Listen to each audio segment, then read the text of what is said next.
One of my first little short films that I did, I got a couple of friends to act in it, and it was the story of the Christmas Carol. The Christmas Carol, that story with like the three, I think it's Scrooge is his name, and then the three ghosts of Christmas or something come visit him, and he has to learn. That was like one of my first short films. It was so bad. It was so bad, but it was funny, and it reminded me of what you said. Yeah, Emmanuel, do you want to talk a little bit about your first experiences with the arts and with film? I would say like my first experience was probably like I always liked film, but I didn't really get my own like an actual camera to use film until I was in Valencia. They let me rent out a couple cameras. I'm not going to mention any of the films I tried doing on there because I don't think any of them ever came to fruition, even though we had all the footage. I have a whole story about filming a whole short film and it never even being done. And it's been like years. It's insane. But after college, once we stepped out, I think it was a couple months later, I reached out to somebody and I offered to be a DP on a super small project.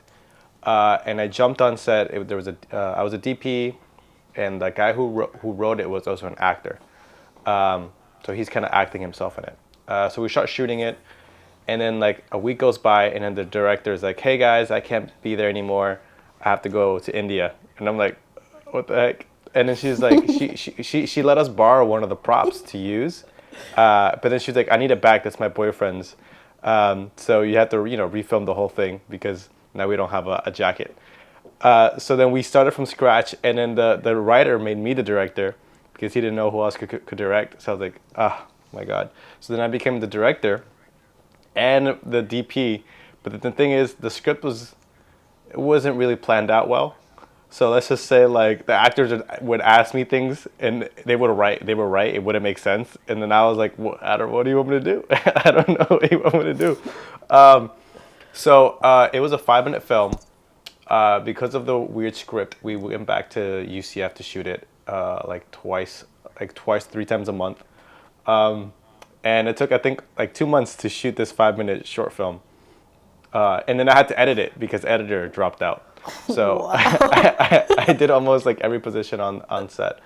And yeah, I mean, I'm kind of proud of it as like my first, short film that I can show off. But yeah, you definitely grow out of that, doing everything yourself. And now you have like a team. Do you want to talk a little bit about that though? Like a couple other experiences you had after that where, just like how the growth is. Because for me, when I look at mine, it's really clear how I have turning points, just like in a story. So when you're writing a script, there are what we call inciting incidents. So it's like moments where the story changes, right? And that's what keeps the audience going. And I think in our lives, it's the same thing. And if you look back at like your career, or if I look back at mine, there's like moments where I'm like, okay, like what you just said, I realized on that day that I couldn't be a DP and a director. Technically you can, but you're not going to be doing your best job at either one of them. I don't think that's the lesson I learned. So I'm going to tell you what happened on the way to the next film. So after that, I was like, instead of going like, I need more people, I said, I can't trust anybody. I'm going to just do everything myself. So I said, I want to make a short film. So I started pre-production, I started planning, and I planned my first ever personalized short film where I was a DP, I was a director, and almost every other role except for a few other roles that I got some help in. We planned it out. We shot that around October, and it was a 5-day shoot. It was a 15-minute film, but we had to shoot at night. So we had to cover up all the windows to make sure it looked like night. And I was very, very particular in the shots. So I would say I wasn't doing a good job of directing at all because I was looking at more as the shots. And yeah, I was juggling so much. I was shooting all day. It was like an 8 to 10 hour shoot. And then I'd put all the footage in my camera or in my laptop. And then I would scrub through the footage, make sure I got all the shots I needed, label them, and then go to sleep. Sleep like 4 hours, and then shoot the next day, 8 hours. Wow. For 5 days straight, I was doing that. And I did have some help from some crew. but it was an intense amount of pressure on me. And I think on the last day, I was like on edge when the actor, like some of the actors, wouldn't get my direction, and it wasn't on them. It was because I couldn't explain. I couldn't physically explain. My brain wouldn't let me explain things because it was like 5 days underslept. And the frustration of that short film. And I think that really taught me it's like I don't want to be doing everything myself. It's Yeah. great seeing, the final result, and I still really enjoy that film. I'm super proud of it, but I feel like I also could have gotten there if I had the knowledge of, being helped by people and giving them creative control. I think that's something that I've slowly grown up to accept, giving people creative control and letting their personality influence that, even though it's not exactly how I would want it. Because I feel like everyone's personality shifts it and makes it better at the end. Right. But I feel like the first things you ever produce, you're like figuring it out. Like how I adapted that Christmas story was from something that was already written, because I'm not like the best of bringing like a story written. But then I kind of looked at it. I noticed there was 3 different timelines. I was like, well, this is more of a something I can edit. And now that I think about it, I've been always thinking as an editor. That is crazy. I just realized that. But yeah, when I saw that they're 3 main characters and they're all connected because they have these 3 stages, the story didn't, like, I don't think it was good or anything. It was for class. I know that I didn't suck too much. I mean, like, I passed the class and everything. But what was funny to me, or like strange, was like having my friend's mom like tearing for, like, she was like, it's a beautiful story. And I'm like, I guess that was the best work my friend did, because she was really talented, and my mom did the narration on top of it, the voiceover. So a lot of, like, you work with the tools you have available. And I think I shot that with a DSLR, and probably, I don't even know where that video is, but I still remember, because it's the way you start putting the pieces together. Then you notice that it's a lot of work, then you notice that this could be better, and then from there, hopefully you figure your own way to produce something, a story and stuff like that. Yeah, to me, personally, feels weird to answer my own question, but to me personally, my first film, it was like, I only had my grandpa, who's a photographer. I mean, that's his hobby, it's not his profession, but if you look at his pictures, you're gonna say, all right, that's some of the best work I've ever seen from a photographer. It's insane, like crazy. Emmanuel, I'll send you some, maybe you can put it over this so people can see it. It's insane. And so he had this tiny little camera. Nobody had a camera in Brazil back then. So like, it was very rare to have a camera when I was little. I was probably like 6, 7 years old. I don't know, super young.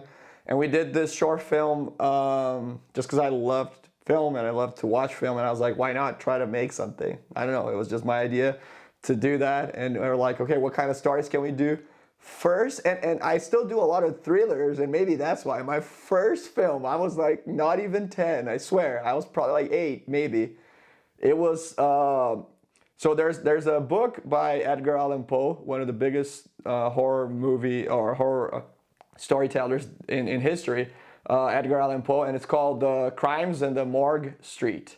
And so my street was called Genova, like in Italy, Genova. And so so we called the film the Genova Street Murders, the crimes on Genova Street. So like 7 similar to years the title. old. I know, Yeah. and it was it was the same story, or the same name from the Morgue Street, the Crimes in the Morgue Street by Edgar Allan Poe. And we did that short film. Of course, I mean, we shot it in a day. My cousin was there, so it was like me and my cousin, and we were this old rich couple, and I was playing the guy, of course, because I didn't have actors. I would have directed probably if I had somebody to act. So my first experience, funny enough, is, as an actor, and I recently got back to acting this year, and it was so just, it brought me back so many memories, and it also just, it was so revealing for me as a director to learn and to get back on that other side. I hadn't done that in years, but it was just such a great experience when I was little to get that. And I mean, I was always shy, but getting in front of the camera, you know, gave me that other side, that other perspective, doing that again recently. And so, I mean, it started for me super young. So I didn't really have an idea of like, oh, what am I learning? What am I going to implement? I want to follow this as a career. To me, it was just like playing soccer, watching whatever, cartoons, and then doing little films. And I did so many when I was little. I have like some of them on YouTube. Some of them are in YouTube. And I remember after that, one other step, and I guess that was still not professional at all. In Brazil, we don't have like, oh, you go to high school and you get on the film program or the video program.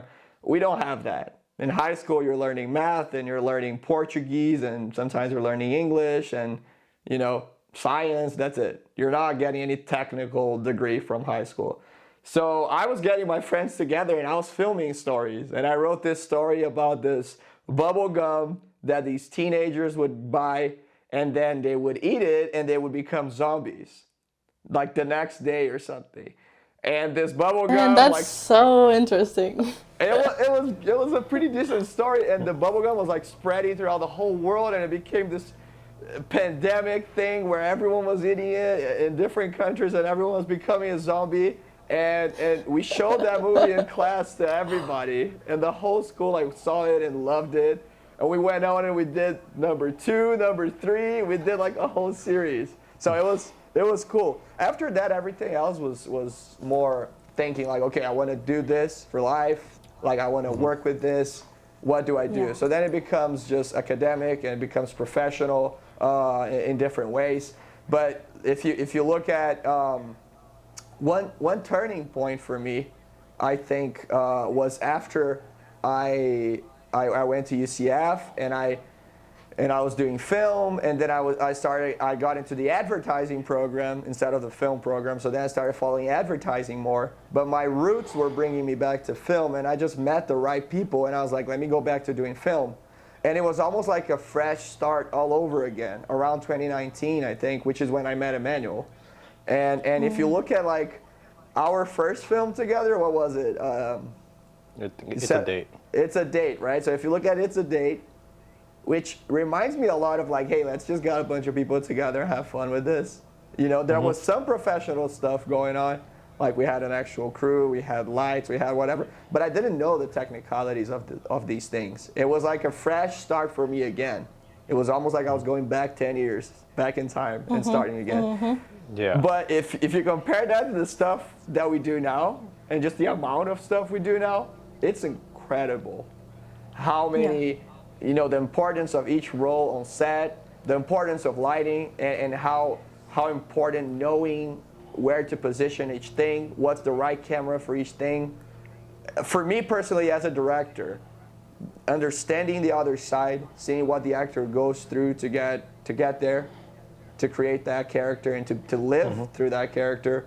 So I think my biggest growth was in that. And you have to make yourself very vulnerable. You have to open yourself and let yourself learn new things. There's no other way to do it. And people that judge themselves too much, unfortunately, I don't think they're meant for this career. Or if they are, then they should train to not judge themselves that much, because it's everyone's gonna be judging you.